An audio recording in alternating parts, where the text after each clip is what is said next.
In summer, they catch salmon and sauri in the southern part of the Sea of Okhotsk. In autumn, they go to the north. There are shoals of Pacific herring.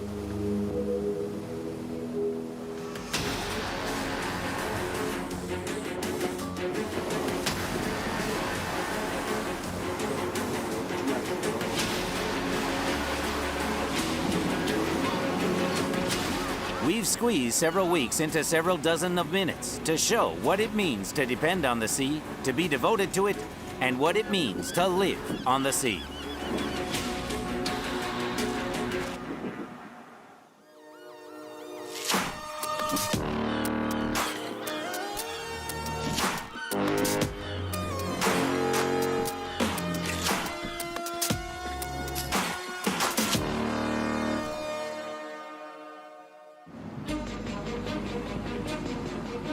The north of the Sea of Okhotsk. On fishing maps, this place is marked as the Fishing Area 51. The floating base Vsevolod-Sibirtsev has been operating here for almost a month, along with several trawler seiners. The scheme is simple. Trawlers catch fish, which is then transferred to the floating base, where it is immediately processed.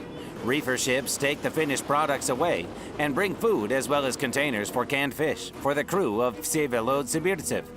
That is, they are responsible for the communication between the factory and the shore. The main advantage of the floating base is that the production is as close as possible to fresh, untreated, so-called au naturel fish products.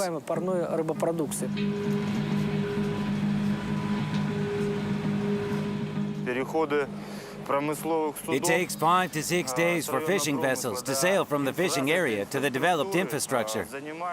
During this time, all fish products that were caught can deteriorate. For this, there are processing bases, in particular, Vsevolod-Sibirtsev.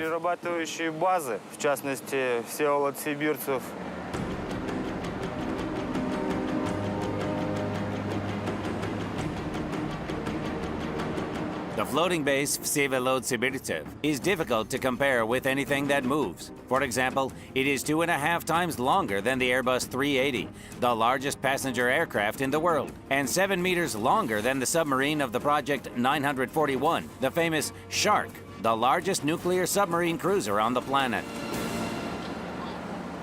This may seem implausible, but Vsevolod-Sibirtsev is only a couple of dozen meters shorter than the Winter Palace in St. Petersburg.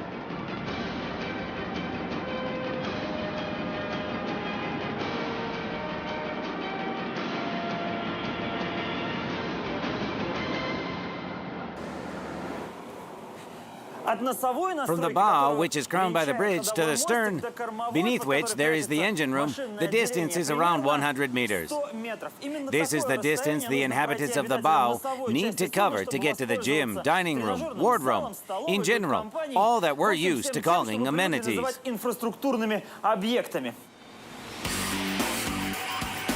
Every detail of the floating base structure is well thought out. In the bow and the stern superstructures, there are the crew's living quarters. Moreover, cabins can be compared to cozy hotel rooms. In addition to the gym, there is a cinema, saunas, a swimming pool, and a hospital. On the first, second, and third decks, there is the working area, which is equipped with a real fish processing plant with conveyors for fish processing. And beneath it, there are 4 holds, each with 3 vertical rooms for the storage of finished products. The bridge is equipped with the most modern equipment, where all the parameters of the floating base are displayed, from speed to fuel reserves. The latest navigation equipment is also installed here. The most important man on Sibirtsev, as well as on any ship, is the captain. Only here, one more post is added to this one. It is the director, with a corresponding extension of the responsibilities. It is such a complicated process, pretty thorough, scrutinous, that's it. And here is the production manager, chief masters, and in the course of work, we have briefings, short meetings, because this is production. That's the difference between the captain-director and the captain.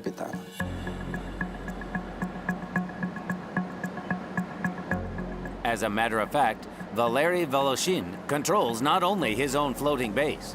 He, as an admiral in the Navy, must coordinate all the actions of the expedition members, captains of trawlers and carriers, and of course, report to the authorities on the ground. According to the project, Vsevolod Sibirtsev has a high autonomy of navigation, 80 days, but in fact, it can be at sea for much longer. We may not take fuel for 3 to 4 months, you know? Well, just the same. We have food for half a year. There is enough, well, in the storerooms. Vsevolod Sibirtsev's fate has been hard. A couple of years ago, the owner nearly scrapped it. It seemed that even renovation at Chinese shipyards and significant investments in modernization could not ensure the normal functioning of such a ship in the 21st century. Russian entrepreneurs held a different point of view and weren't afraid to return the huge floating base to Russia.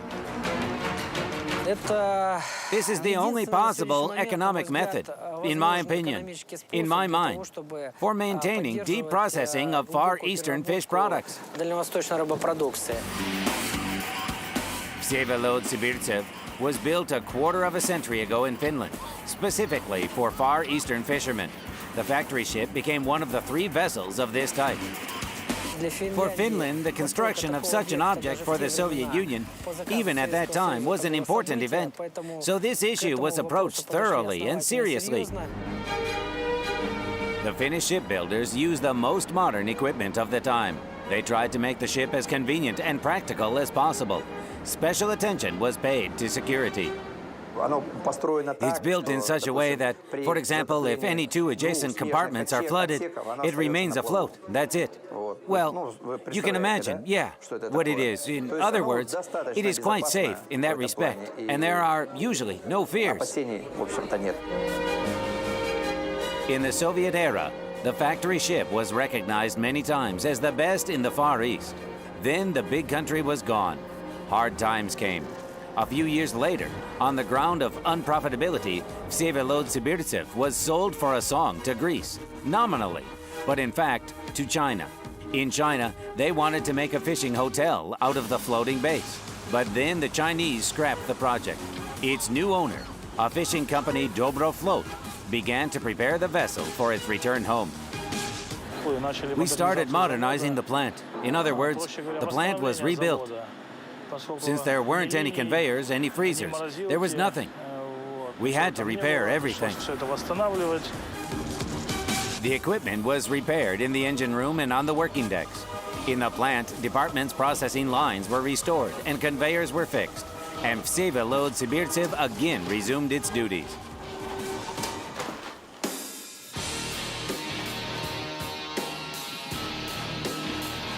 While Vsevolod Sibirtsev is operating in the so-called Area 51 of the Sea of Okhotsk, Garmoniya, one of those reefer ships which run between the floating base and the coast, is being loaded in the port of Nakhodka. Soon it will go to sea to deliver provisions to Vsevolod Sibirtsev and pick up the finished products, frozen fish and canned food.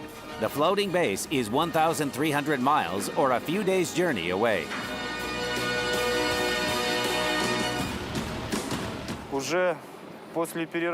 Soon after the processing, the products must be unloaded from the base in order to deliver them to the coast and then to the regions.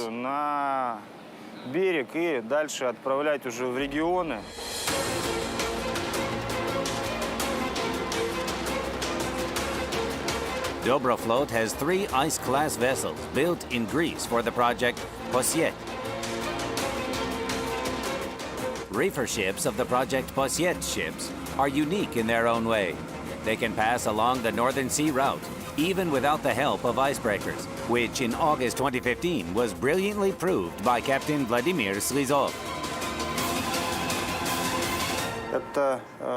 These are quite unique vessels. They are multi-purpose. Almost anything can be transported on these ships.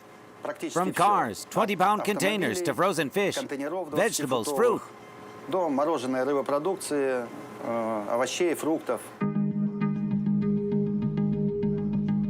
Mr. Vladimir Petrovich is considered one of the most efficient captains.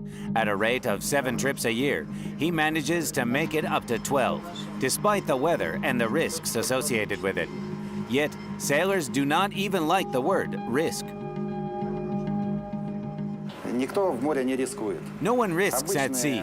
These are usual things, of course, with adjustments to the weather, with adjustments to some other factors, technical capabilities of the vessel. Технические возможности своего судна. Of course, this is a hard job, and it looks like an extreme situation to those who are on the ground. But in fact, it looks quite different from the bridge. Обычно другой. Garmoniya has 3 holds with 3 levels each, and in each of the 9 cargo tanks, it is possible to maintain individual temperature settings up to minus 28 degrees. It can carry 3,000 tons of cargo in total. It seems that there is even more on the dock. That's just how chaotic this box looks, stuffed with packing materials, bales of spices, and various machines, whose purpose is hard to understand for non-pros. All of this is carried on board from the shore, under the crew's supervision. Caution, caution, and once again caution, because a ship is pretty well a dangerous means of transport. And here's the main thing, of course, is security. Compliance with security requirements in all aspects. Not every ship owner can afford to have teams of loaders in every port. So, judging by the autographs in the hold, people of different nations worked on Garmoniya. The ship can take up to 1,000 tons per day, so you can handle the loading in 48 hours. But Garmoniya has been standing for a long time, and there seems to be no end to the cargo. This time, the holds will be filled with a little more than the half, and to improve the seaworthiness, it will have to take ballast. This task is solved by the chief mechanic. And plus 121, plus 123. Here, we need 860 tons of ballast.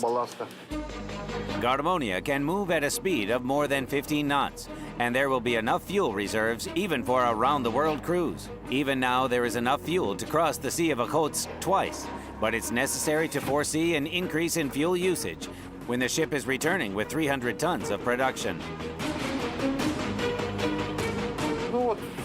That immediately increases the load on the ship's power plant. That is, there is one compressor working, and if the products are poorly frozen, you have to use 2 compressors. These are additional and quite powerful electricity consumers. Plus, there are mechanisms that support the refreshment.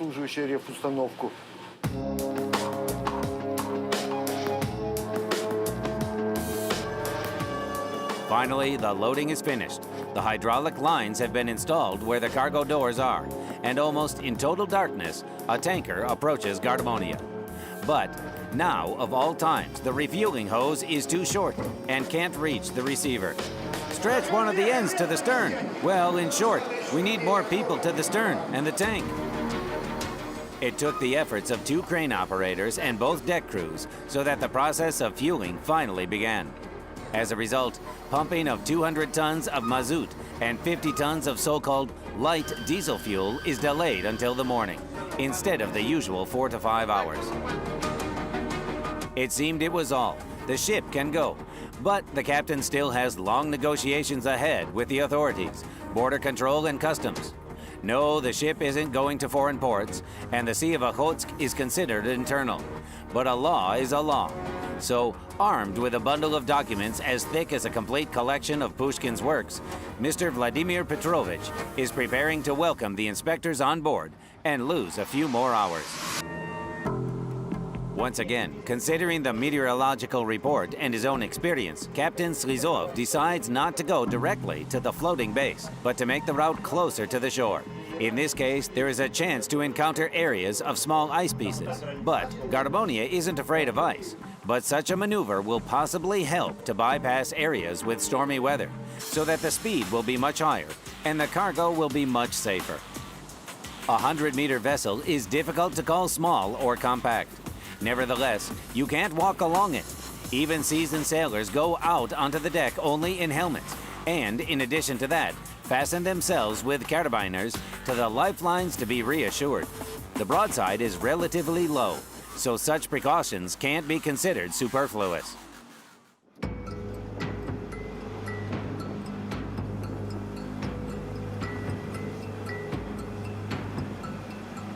Such an expeditionary way of natural resource development was invented more than a century ago, and mainly for hunting and processing of whales. Whales were hunted in the polar latitudes far from the ports, where it would be possible to do the processing. In the middle of the last century, huge flotillas numbering dozens of vessels sailed across the oceans. The Soviet fishing fleet was the most productive in the world. At the peak, fishermen extracted up to 11 million tons of fish and seafood a year. The peculiarity of Russian geography, especially its far eastern part, is that most of the coast is not populated. We almost lost the opportunity to process fish products on the coast. Most of the fish processing villages were founded regardless of the economic expediency, and in Soviet times actually existed at public expense. Now life in them comes back with salmon fishing seasons. In the current situation, we took the same approach as the Soviet Union once took. The Soviet Union, despite the resources that were allocated to the development of the Far East, still focused on the construction of floating processing plants.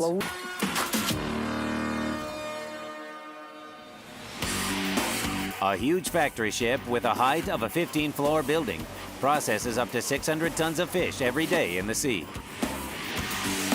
Vsevolod went on the next expedition a few months ago, has already passed thousands of nautical miles, and now works in the north of the Sea of Okhotsk.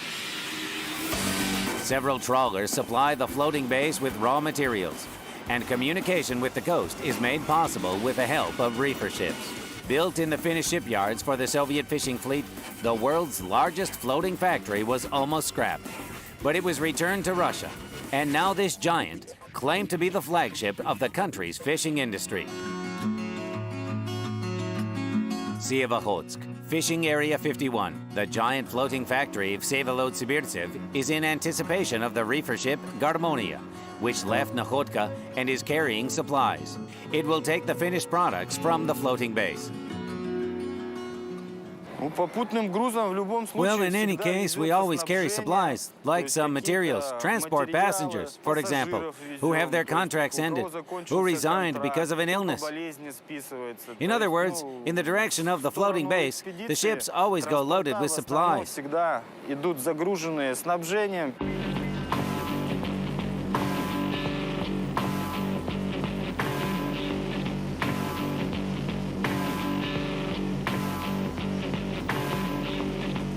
Now it's just the time to develop a plan to produce frozen fish and canned food and distribute the cargo through the holds. Yuri Arshinin, the production manager, is in charge of it.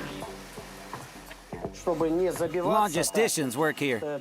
They get daily reports and see the space available on board, so that we won't be stuffed with 4 tons and 68,000 boxes of cans. And then we will have to look for some room to put more.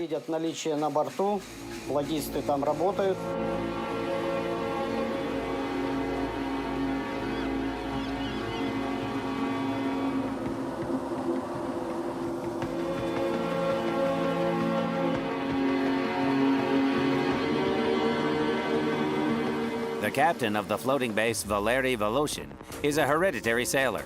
A reefer ship was even named after his father, the son of a man and a ship named after Captain Voloshin. He became a captain in 1985, but started at the end of the 70s on the whaling fleet. He doesn't think that his work is either simple or routine. There is a task plan. The company and the captain director have certain limits in each area. Well, this is the so-called Area 51. As soon as we reach the limits, we'll move on to another area.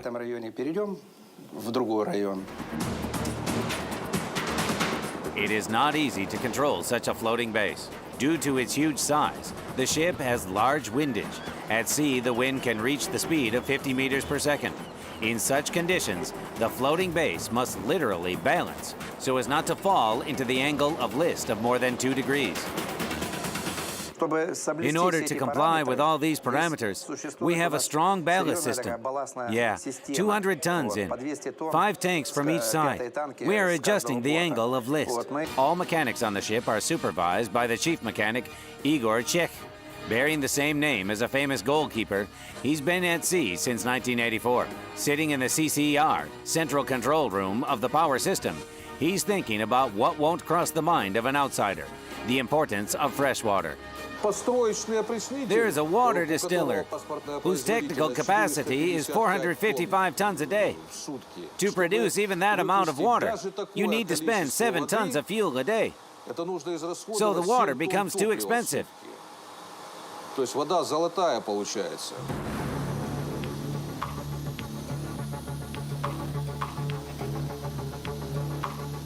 A more modern and economical technology is implemented in a new generation desalination plant, which looks somewhat strange compared to the rest of the equipment. This device is built on the principle of so-called reverse osmosis. Its essence is the use of a special water-permeable membrane, which holds sea salt back. The liquid that has passed through such a barrier is suitable for drinking. You only have to move it to the water supply system. And the sea salt concentrate, the so-called reject water, is just drained overboard. The power system of the Vsevolod-Sibirtsev can be studied as in a visual aid right here, in the engine room. First, it's almost unnaturally clean here. And second, it's even simpler than a construction set for children. On the ship, there are 2 8-cylinder engines with a capacity of 4,400 horsepower each. The combining gearbox ensures their operation simultaneously in pairs or separately, depending on what's needed. The shaft follows the gearbox, and the torque is transmitted to the propeller. Well, and perhaps most importantly, this is the fluid-actuated clutch that allows you to switch the torque between the propeller shaft and the secondary electric generator. This is very helpful when you have to go at a very low speed of, say, 1 to 2 knots. The thing is that such medium-speed diesel-fueled engines don't work well without load.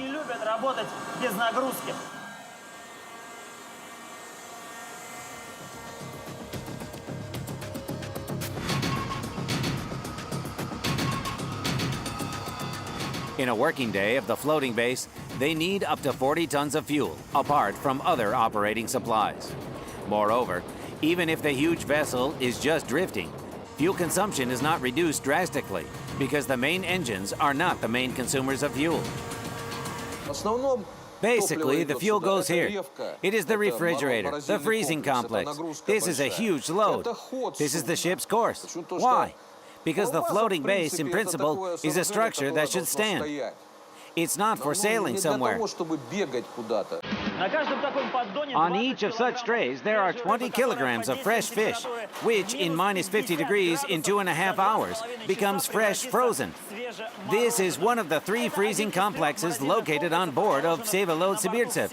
And altogether, they raise energy consumption to a level of 3 megawatts. This is comparable to the capacity of the first nuclear power units.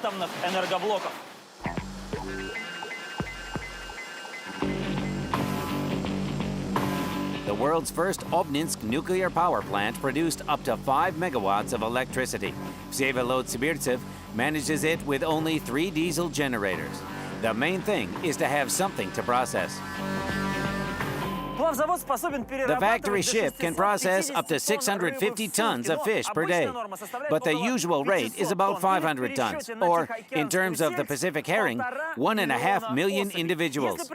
If you imagine that along the entire perimeter of this huge vessel, fishermen are standing with fishing rods with an interval of 1 meter, then in order to provide the floating factory with raw materials, each of them will have to pull out 3 fish every minute, and this is without a break for holidays, weekends, sleep, and lunch. A very busy schedule.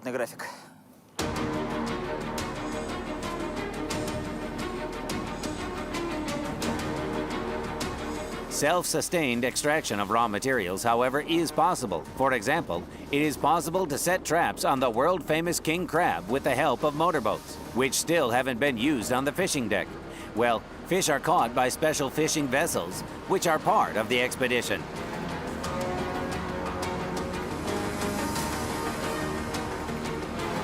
One of them is the trawler seiner Kalinovka, led by Sergei Bova, a young 38-year-old captain. He took command of this ship recently, Before that, he had sailed on trawlers of the Project 420. They are 10 meters shorter. I'm here after the 420. One can say it's a cruiser compared to the Project 420. In addition to commanding the crew, searching for fish and delivering the catch to the shipping base, the captain also observes what is happening in the mining area. There is special equipment that figures out who competitors are, what they say about fishing. And when analyzing your ships and theirs, you are already making a decision where it's better to sail, where it is better to place the trawl.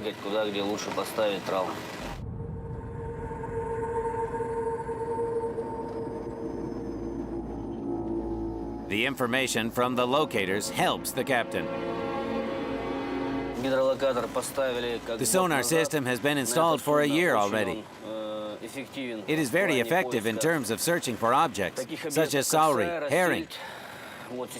Right now, it is clearly visible. There is a shoal of herring in our course, and we're trying to pursue the shoal on it.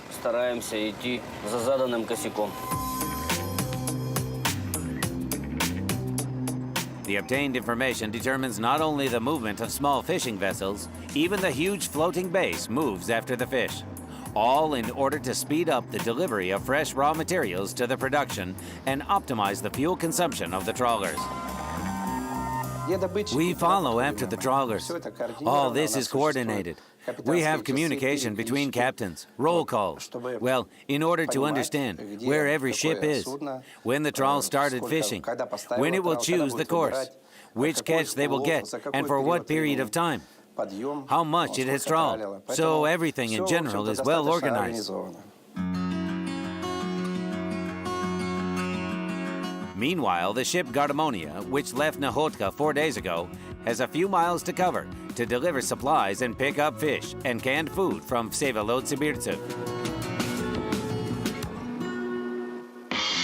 According to the power-to-weight transport ratio, Garmoniya will easily handicap a huge floating plant. A two-cycle diesel engine with a capacity of a 7,750 horsepower allows Garmoniya to go at more than 16 knots, and this is not the maximum, rather the so-called economical full stroke.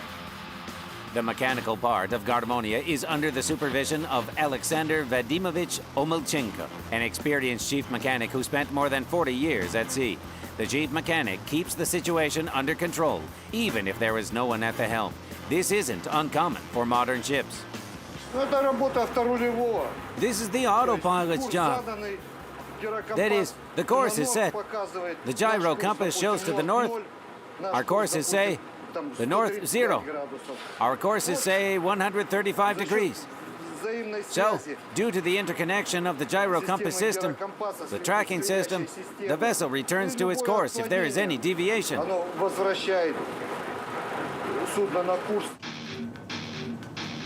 The refrigerator installation is also the chief mechanic's responsibility. If he fails, the efforts of trawlers and processors will literally melt down. While there is no refrigerated cargo on board, the refrigerators are turned off, and the refrigerator mechanics have an opportunity to carry out maintenance work that needs to be completed before approaching the floating base.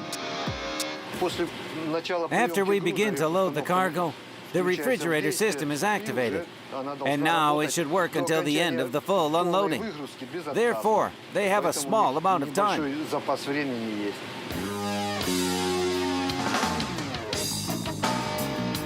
But trawler seiners have none. Even if refrigerators were installed in the original project, they were dismantled to improve the cargo capacity. So, immediately after lifting of trawls, fishing vessels rush to stand under the right side of the floating base for unloading. One such grid, it is also called a braille net, holds about 3 tons of fish. A trawler brings to the board of the shipping base from 60 to over 100 tons at a time, which means that the crane operator will have to do a seemingly incredible trick at least 20 times. First, attach the braille net to the trawler side, and then aim to unload onto the grate of the receiving hopper. And this is done regardless of the wind and waves. Actually, when you look at the way the tops of the trawler's masts move in all kinds of trajectories in the air, it just seems incredible that they have even managed to moor it.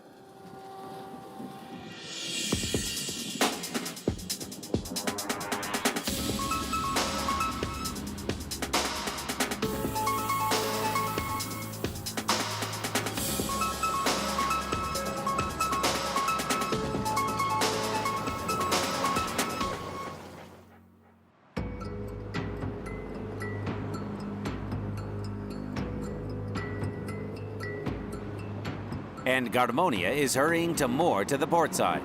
In addition to packing material and food, there is another important resource on board, without which the work of the floating base is impossible, and that is factory workers.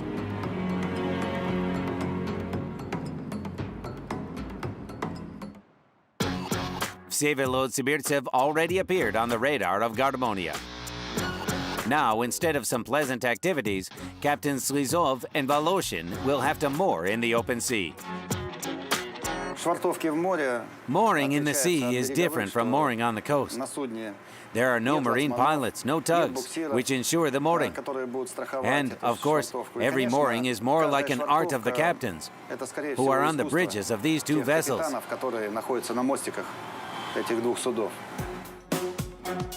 In the meantime, the second assistant, Sergei Krivolapov, is busy negotiating the procedure for overloading the supply. Sergei Ivanovich, tell me what is your third, exactly on top. What kind of containers? Over. So, on top I have number 7. This is for herring, right? It is in the second room. In the third, I have shell and box. The weather, speaking the seaman language, is freshening every minute. And so, the captains aren't going to have a calm mooring. And the reload must be quick. However, the constructive feature of the ship can help here. The hatches on Garmoniya are wide enough, if necessary, for a 20-foot container. Naturally, this allows to speed up the loading process of this vessel in the sea, increase productivity. The vessel can take or unload a cargo of up to 1,500 tons per day, with the correct organization of work. For other types of vessels, as a rule, these figures are limited to 400 to 600 tons, not more. While the teams of Garmoniya and Sibirtsev are getting ready for mooring in the open sea. This moment is stressful for both captains and the crew. Course? 28. Ease to 24. Ease to 24. Slow astern. Slow astern. Stop engine. Stop engine. Halfway to the starboard. Halfway to the starboard. Forward. Forward. Midships. Midships. Stop engine. Stop engine. Those on Garmoniya's tank. Let's do it. Great. Good job, everybody. That's it. Less than an hour has passed since the appearance of the floating base in sight to the well-deserved praise from the captain. Now it's time to give the supply and take the finished products. Time is precious. The wind is getting stronger. There is a feeling of a coming storm in the air. In the holds of the floating base, work is going on. On a steel platform, there are 3 tons of frozen fish, and all of this flies in a few centimeters from the head of a hold sailor. How he manages to remain calm, only the sea god knows. We know who is operating the crane, got used to him, how he works. And the crane is operated by Roman. He got on Vsevolod-Sibirtsev right after school, and at the age of 19, he became a crane operator. The factory ship has had several owners over the years, but for Roman, nothing has changed. He is still dedicated to his work. Well, all jobs here are equally hard, full of responsibility, because it's not a joke. Large loads, expensive products. We must be attentive, watch everywhere. Focusing on the gestures of the signalman, Roman with short finger movements causes the products to fly from side to side.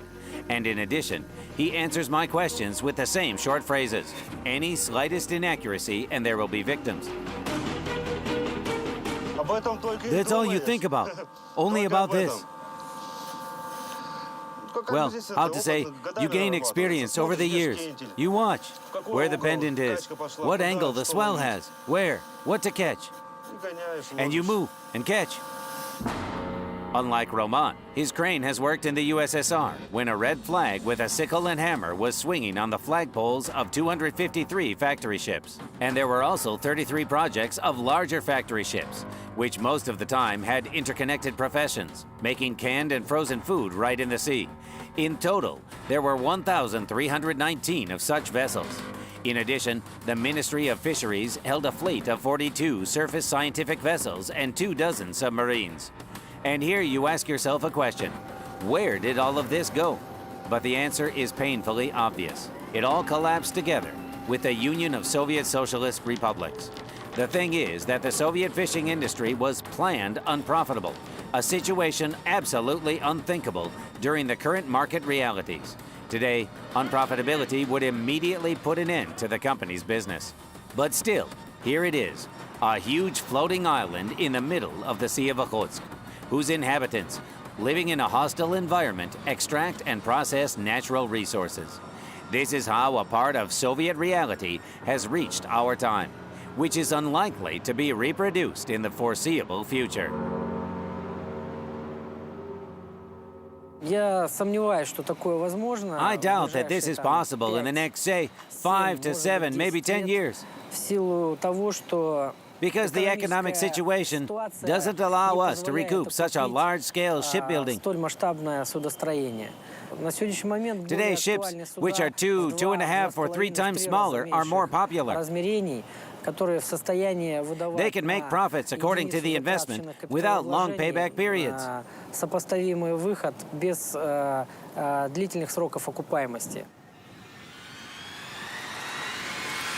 However, Captains Voloshin, Slizov, and Bova certainly don't care about economics right now.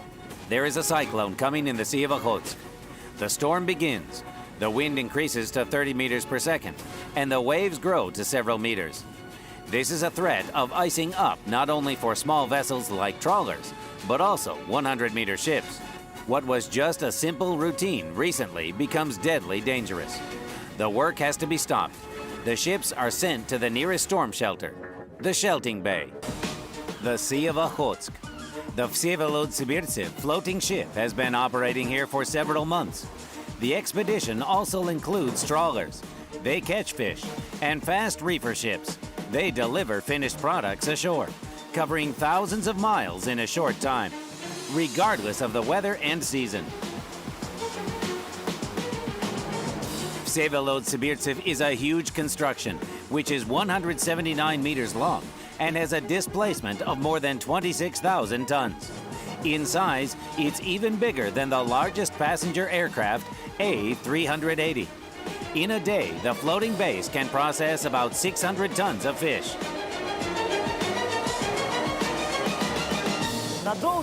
For 9 long months, it becomes not only a workplace for 435 crew members, but also their home at sea.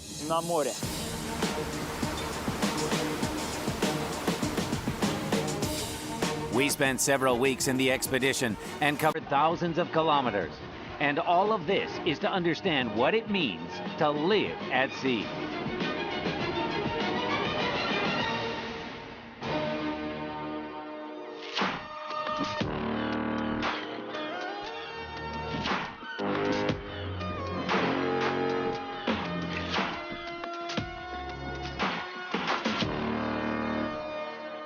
Vladivostok, Dobroflot's head office. It's not just removed from the place where Vsevolod-Sibirtsev operates, it is even located near the waters of another sea, the Sea of Japan. Nevertheless, it is here where managers organize the work not only of the floating base, the size of the Winter Palace in St. Petersburg, but of the entire expedition. Fishing vessels that catch fish take it to the floating base, and thereby shorten the delivery time of fish products for processing. That is, the production occurs directly at sea. The functioning of the floating factory also requires containers, spices, equipment, food for the crew. All this is delivered by special vessels, reefer ships. They also pick up finished products. One of these such vessels is Garmoniya. In 4 days, the ship Garmoniya crossed the Sea of Okhotsk diagonally and moored to the port side of Vsevolod-Sibirtsev. Vladimir Slizov, the captain of Garmoniya, and Valery Voloshin, the captain director of the floating base, mastered mooring in the sea successfully, but the storm got in the way of planned unloading.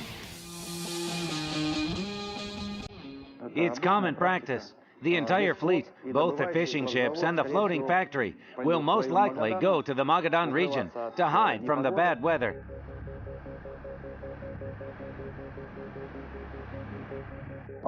The weather. It is rarely favorable, especially in winter. Autumn and winter. There are storms, so you never leave the bridge. The presence of the captain on the bridge during mooring is mandatory. The reverse process also does not do without a high-ranking ship supervisor. Now the ships have to unmoor in order to continue their joint work, but now in the area safe from the storm, in the shelting bay. Unloading can be carried out in sufficiently good weather.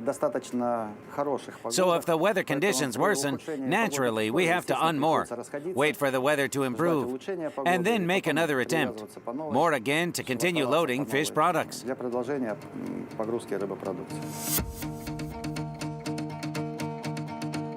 The shelting bay is like an emergency shelter for everyone who is caught in a storm in the northern part of the Sea of Okhotsk. Usually, it is quite deserted.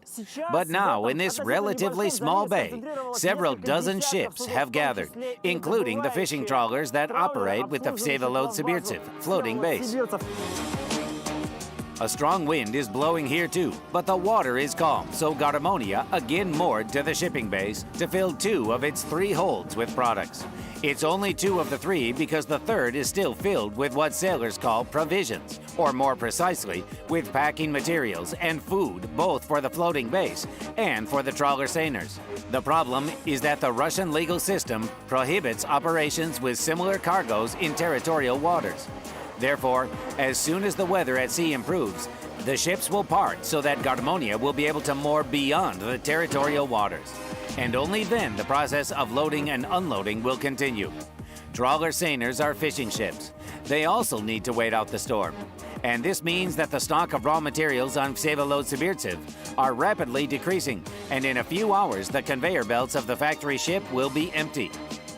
If the equipment is operational and there is enough electricity supply, the factory can stop only for 2 reasons. First, the warehouse is full, and second, there is a lack of raw materials.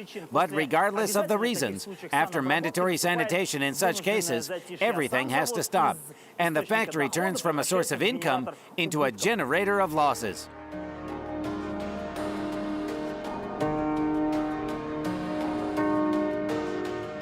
Losses, to put it mildly, are serious.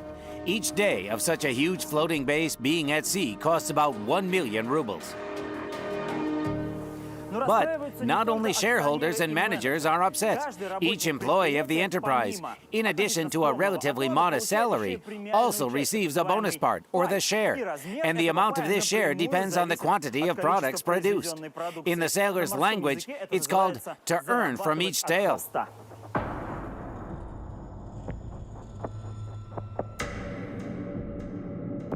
The only thing the team on Sibirtsev is thinking about is how to resume work as soon as possible. First of all, we need fish. First of all, we see that we have free space. We must go out with the fleet to fish, and this must be done, like to lead everyone for fishing.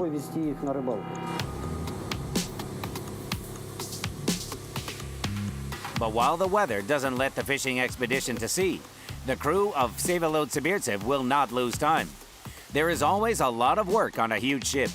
In addition to sanitation, you need to deal with routine repairs, and no one canceled the loading of the ship.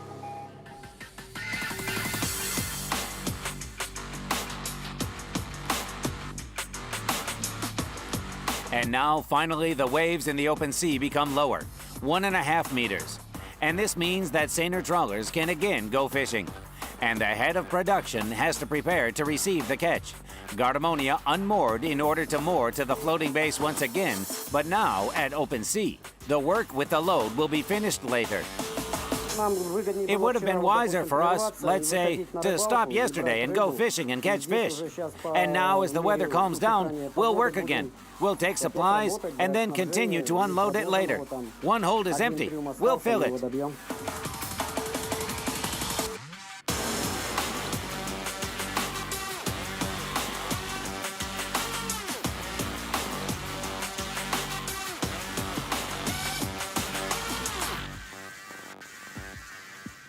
Special ships catch fish for the floating base. They are marked by the abbreviation STR.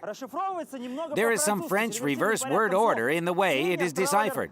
Seiner Trawler Refrigerator. The first two words mean that they can catch fish with different gear. And the letter R and, well, the corresponding word are inherited from the Soviet Union. Now there are now refrigerators. So when the net, which is overboard, is ascended to the platform, I hope it will be full of proper herring. The fish will be loaded into those tanks. They are called folds. The shelf life is very short, even in winter, just a few hours, up to 12. So the work pace of STR, or fishing ships, as they are called sometimes, is very fast. We can say like in sport.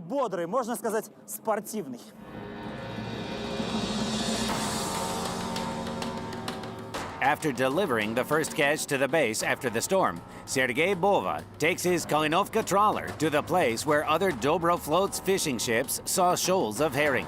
It takes 4 hours, so the crew sees the dawn while sailing. The straight 8-cylinder diesel engine has 1,320 horsepower. It's kind of a lot, but Kalinovka can't be called fast. At a maximum speed of 13 knots, we go to the fishing area at 10 knots.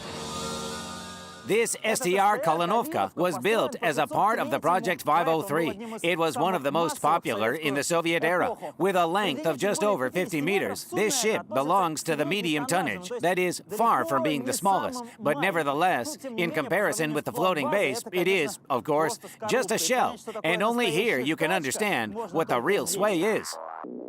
Everyday conditions for the crew are also difficult to describe as comfortable. It's just small, but nevertheless, a team of 23 people will spend several months on this ship catching fish. And this is not even a record. One of the fishing ships that work with Sibirtsev has already been at sea for 7 months and is not yet going back. In the GDR alone, nearly 1,000 fishing vessels were commissioned by the Soviet Union in the first 9 post-war years and built. On average, a ship was launched once in 3 days. The ships were also commissioned in Denmark, Finland, Greece, Japan. But Soviet shipbuilders kept up with it. Over 300 STRs of the Project 503 were built. Sergei Bova hasn't been on the Project 503 for a long time.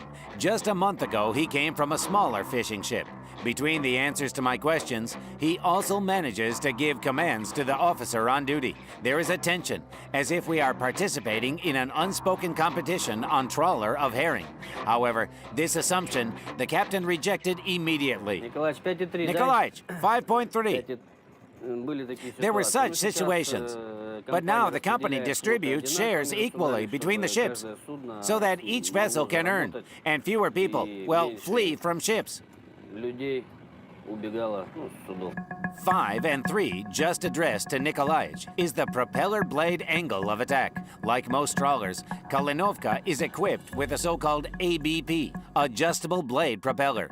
This mechanism allows you to change the blade angle of attack, changing the thrust without changing the engine speed.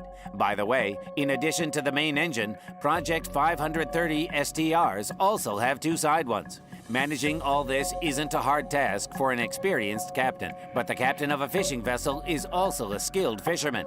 And this is just not being taught anywhere. Everything comes with experience. Well, of course, if anyone has experience, then all this is written down in notebooks, and eventually, when you become a commander, you open them and you read. Igor Valiev is one of those who has seen a lot and absorbed enough knowledge to take the position of a chief fishing master. He is also called the trawler master. This is not the executive officer, nor the captain's immediate assistant, but the importance of this position on a ship is hard to overestimate. It is he who knows all the details of setting up a trawl. It's something without which fishing is not possible. Trawls are different. They are, let's say. We're working with 107 now. The trawl's pattern is, well, different here.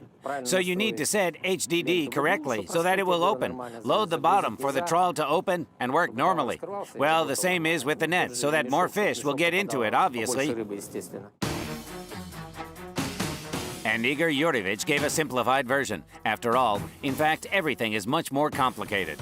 The SDR is equipped with the so-called different depth trawl. This snare is intended for catching fish in the pelagic zone. That is, in the water layer where the herring lives. The trawl 107, Dobroflot's development, is called so because of the length of the upper and lower sets.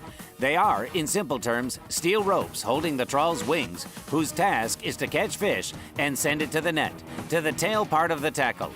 The upper set has bobbers. They are called fishing floats, and the lower set has a weight system.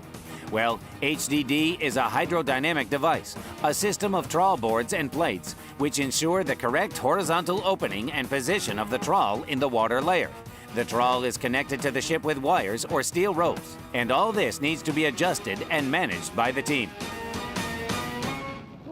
Well, let's say, no need to reinvent the wheel. They used to fish before. Sometimes you introduce some novelty, but in general, the setting of the trawl is described in the theory, yet in practice, you use some of your own methods. Something's wrong. You do it your own way.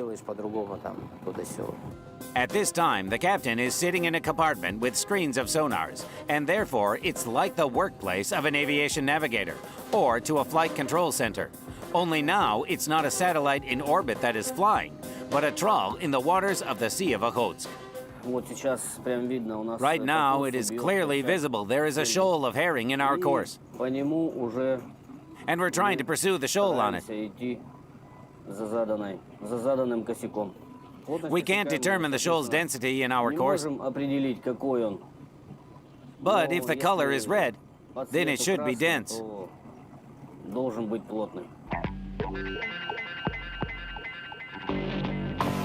The trawl disappeared into the cold water, and now the captain keeps track of the fish entering the net. There shouldn't be too many, otherwise the tender herring will simply crumble. But of course, the crew wouldn't like to take out an empty net. This is a trawl control device. Everything's kind of simple here. The bottom is red. That's where the trawl is. Then there is the trawl's opening. This is the fish. The process of trawling demands increased attention and trained accuracy. Surfacing shouldn't be allowed, or the trawl will pass by the fish. Touching the bottom is also prohibited for environmental reasons. Moreover, it can tear the trawl. Well, if it's torn, it's torn. Nothing to do there. You've got to repair it, depending on the size of the tear. You can repair it for an hour or 4 hours. Well, sometimes you tear the trawl, then you just roll it up and take a new one. Like, that one cannot be repaired.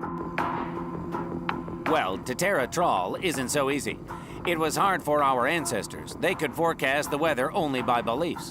Now, the storm cannot actually catch the sailors off guard. When approaching the base in 10, 15 miles away, there is internet access. We update. There is such a program as GRIB. It's pretty much applied to this area. We look at the wind, wave height. Well, plus we take Japanese maps. Somehow, this is all difficult to understand. A trawler built in 1985, an abundance of color monitors and the internet here, in the middle of the cold sea, 9 time zones away from Moscow. But there it is, and I even clearly see that the trawler works. It catches fish. There is a young but experienced captain who cares more about people than electronics. I look at people. Well, when I come here, I already understand them. On the shore, I do not understand people 100%. You can understand people only at work. When the ship is working, you have some working situations. And this is month after month, despite the weather, the duration of the expedition, and your own mood. No, emotions never change. The only thing is that everything is familiar here. It's just psychologically hard. As they say, a confined space. The crew, how many people do we have? Several, like 25 people, let's say. The same people all the time. And by the end of the expedition, you get bored with it. But anyway, you get used to everything. The trawler has been in the water for 2 hours, and the captain discontentedly says that the flow of fish has almost dried out. How much there is in the net is impossible to determine here, and the captain struggles with the temptation to take a reverse course to trawl this shoal again, but nevertheless decides to pick up the tackle. Jeka, take in sail.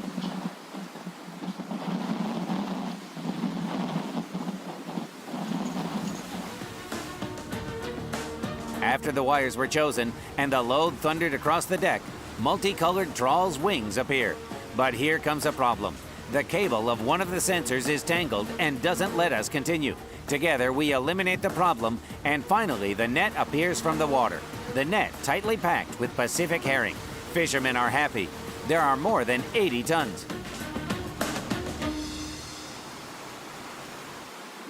Take in sail. Stop. Wires. Of course, there is some kind of inner joy that there is a full net of fish. Naturally, when it is empty, well, somehow boring. And then there is already excitement of some kind. I want to put it in there again, catch more fish. Of course, it's all about making money, so to speak. Igor Yurievich easily performs acrobatic tricks on the tightly filled net, finding enough time to give orders to other sailors. This work is for experienced fishermen, and the best that I can do for them is just not to interfere. And at the same time, to think how soon I, as a person who spent most of my life on the shore, will want to be, if not on the shore, but on a ship a little bit bigger. And doesn't the captain want this? No, I still don't want to, because I'm excited about fishing. Therefore, I want to be a fisherman.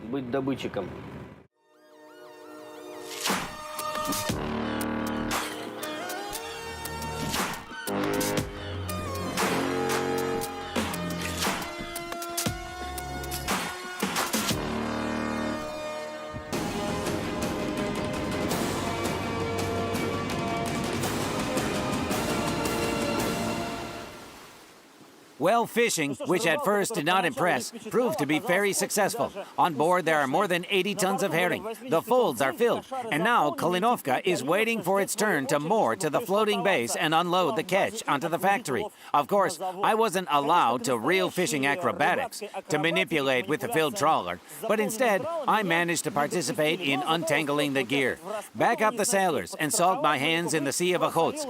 In general, I felt a sense of belonging, but most importantly, I know that here, under several layers of clothing, I have a key. The key is to the warm cabin at the floating base, Vsevolod-Sibirtsev. That is, to such a place which is spacious, cozy, does not swing, where there is heat and wireless internet, and even a sauna. And very soon I will be there. And these guys will continue to work here. And they will work for more than one more month.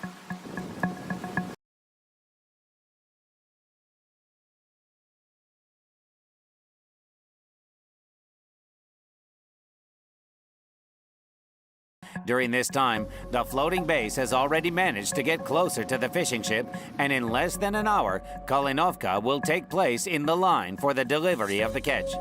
The captain has a rare opportunity to sleep, but after 4.5 hours in the darkness, he took his place at the control panel of the thruster propellers and moored to the starboard side of Vsevolod-Sibirtsev. The unloading of raw materials begins. Herring is sorted and sent to different shops. Bigger fish is for freezing. Smaller fish is for canned food. But regardless of the fish size, it first gets processed. By the way, for a 21st century person, there seems to be a lot of manual work. However, this is the only way to achieve the necessary flexibility of production. Machines take up a lot of free space, and even on such a ship, it is not enough. And it's easier to teach a person than reprogram a machine. There are plenty of people, but people are going to make money without realizing until the end that it will be necessary to make great efforts in the sea before making money. And the efforts are both physical and psychological. The second, it seems, is more important than the first, because you can imagine how, for several hours in raw, you do the same manipulations over and over. But you can't know the state of your mind will change during 9 months, far from your family, from your friends. For that, you've got to have a lot of experience or a really developed imagination. Not everyone will cope. Here, they've got to be ready to come, be assigned to certain tasks, and get started. Of course, a master will teach them how to do that. For example, how to clean or operate a machine. This is necessary, and everything else depends on the person.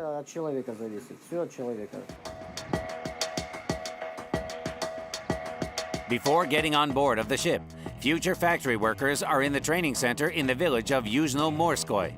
Here, 1,500 people every year get knowledge and skills necessary for everyone in the fleet. Here, they are taught to extinguish fires and save products from combustion gases. For example, everyone must be able to put on a red rescue suit quickly. Without it, you cannot survive in the cold water. And to make sure of this, there is, let's say, a swift descent into the Sea of Okhotsk with the subsequent application of a storm ladder. Don't do this like a cat. Don't climb. Here, you grasp the rope and put this hand as high as possible. And also grasp the rope. Yes.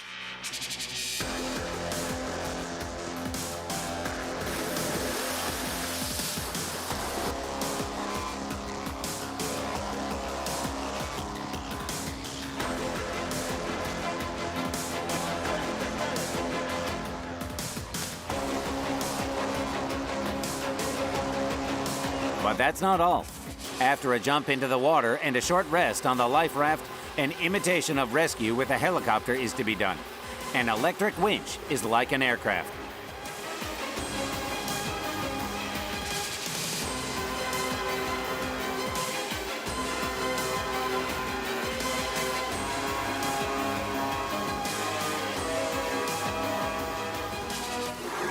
Well, what can I say? In a sense, to be rescued isn't easier than to rescue.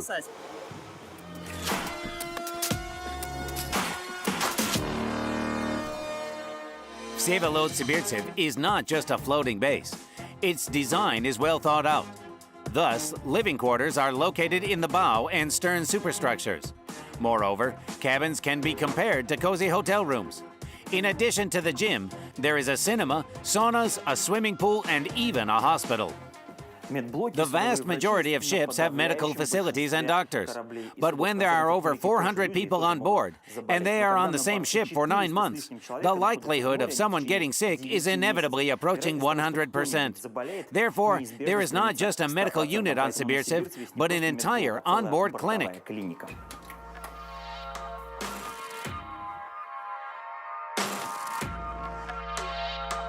It's not just about the crew.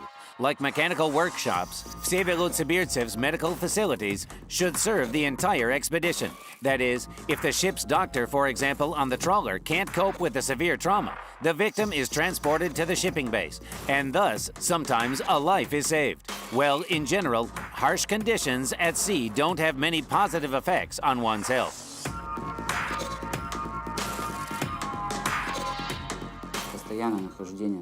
Permanent living in damp conditions, in cold conditions, is perfect for the development and flaring up of chronic diseases.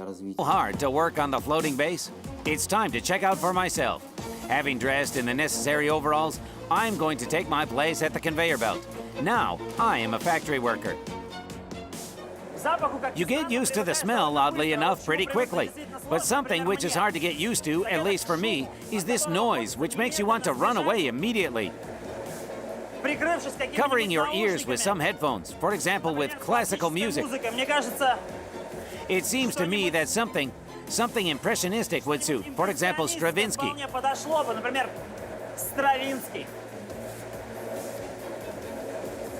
But definitely not The Little Mermaid, no. After training, I moved to another site. By the way, changes here are constant. This allows to bring in at least some diversity in this generally very monotonous activity. I would gladly tell you something very exciting about this process. In fact, nothing exciting is here. Although there are lots of tricks and experienced handlers clean the fish, in general, in 2 movements. But if I start doing this, I can easily cut one of my necessary fingers. And secondly, responsibility is a pressure for me because I'm cleaning fish for the first time, and I understand perfectly that someone will eat the herring cleaned by me, maybe even me.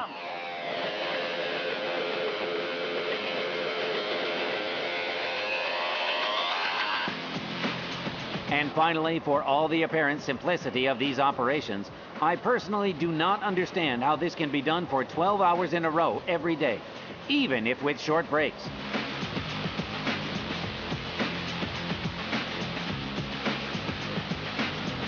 I can hardly imagine what kind of motivation is needed to endure all this for 9 months. I'm starting to understand those who return to shore before the end of the contract.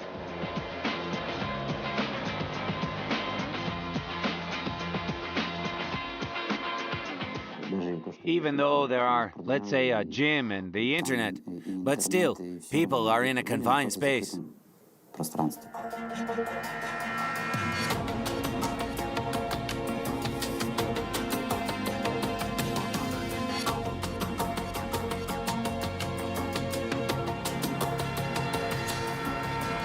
By the standards of the fishing fleet, conditions on floating bases are considered to be comfortable, and Vsevolod-Sibirtsev is thought of as the most comfortable of all the ships. Most of the crew here live in double cabins.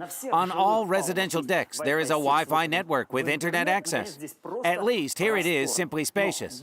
But if you can't imagine your life without a personal shower in your private cabin, then you have nothing to do in the fishing fleet.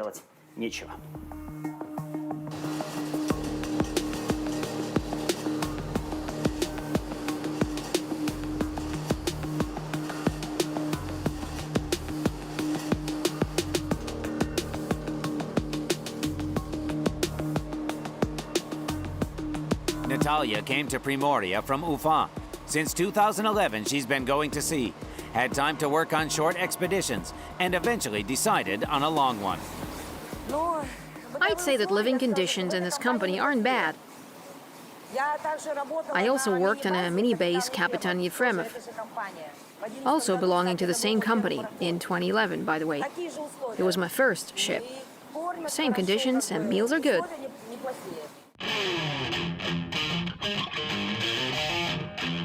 Kapitan Yefremov is one of those so-called mini-bases built for the project, Kamchatsky's Shelf. These vessels have a length of 126 meters and a displacement of about 9,000 tons. Modest indicators by the standards of Vsevolod-Sibirtsev. In total, 6 such bases were built between 1990 and 1995. Before Vsevolod-Sibirtsev appeared, it was the small floating bases that were the main marine production complexes of Dobroflot. It was on such floating bases that the business processes and interaction of fish processing ships with fishing ships were worked out. And it was here that the 6-6 schedule was worked out, according to which all those who were engaged in processing the catch in the open seas lived and worked. That is, after a 6-hour shift, the sailor received the same amount of rest time, after which the cycle was repeated. It is not easy to get used to such a schedule. There are such moments sometimes when people foreign to the sea don't get used to the fact that the ship rolls, that it influences the health somehow. They can't get used to that. They become seasick. We have to look for some compromises. In any case, people must adapt themselves to the work of the ship, not the ship to the people. So they get used to the sway. They get used to the sway of life. The mode of operation, which has proved itself at small floating bases, turned out to be unsuitable for a large factory ship that leaves the dock for most of the year. We, of course, worked all this time, 6 on, 6 off, but many simply couldn't stand it. They resigned. They left. And it was difficult not only for ordinary factory workers, but also for those who are responsible for organizing the whole process. For example, Yuri Arshinin, the head of the Vsevolod-Sibirtsev production, does not consider the 6-6 schedule as universal. I think that 6-6 is ineffective. 12-12 here is more. And the productivity will be better. And you can demand from people, because they sleep. They have 8 hours of continuous sleep. Let's say, food is good, there is personal hygiene, the cabin is in order, and so on.